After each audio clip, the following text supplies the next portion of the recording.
வாங்க, இன்னைக்கு நாம மதுரை நகரத்தோட ஒரு தெய்வீக கதைக்குள்ள போகலாம். ஒரு ராஜ்யத்தையே காப்பாத்த கடவுளே மீனவரா மாறினா என்ன ஆகும்? வாங்க இந்த சுவாரஸ்யமான கதையை பார்க்கலாம். அழகான செழிப்பான மதுரை. ஆனா அந்த அமைதிக்கு ஒரு பெரிய ஆபத்து காத்துட்டு இருந்துச்சு. அது வெறும் மீன் இல்ல, ஒரு கடல் அரக்கன். படகுகளையே நொறுக்கிற அளவுக்கு பயங்கரமான ஒண்ணு. மீனவர்கள் கடலுக்கே போகல. நாடு முழுக்க பசி பட்டினி. சந்தோஷமா இருந்த மக்கள் பயத்துல மூழ்கினாங்க.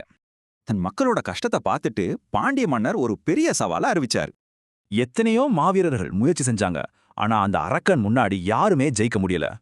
எல்லா நம்பிக்கையும் போயிட்டு இருந்த நேரத்துல ஒரு சாதாரண மீனவர் அந்த ஊருக்குள்ள வந்தாரு. அவரோட எளிமையான தோற்றத்தை பார்த்து ஊரே சிரிச்சது. இவரால முடியுமான்னு சந்தேகப்பட்டாங்க. ஆனா அவரு கலங்கவே இல்ல. ரொம்ப அமைதியா, நான் அந்த மீனை பிடிக்கிறேன்னு சொன்னாரு. தனியாலா ஒரு சின்ன படகுல அந்த பயங்கரமான கடலுக்குள்ள போனாரு. அந்த அரக்கமீன் வேகமா வந்தப்போ அவர் ஒரே ஒரு தடவை வலைய வீசினார். என்ன ஒரு ஆச்சரியம்! அந்த ராட்சத மீன் ஒரே வீச்சுல வலையில சிக்கிடுச்சு. கரையில இருந்த யாருனாலையும் இதை நம்பவே முடியல. எல்லாரும் அப்படியே வாயடைச்சு போயிட்டாங்க.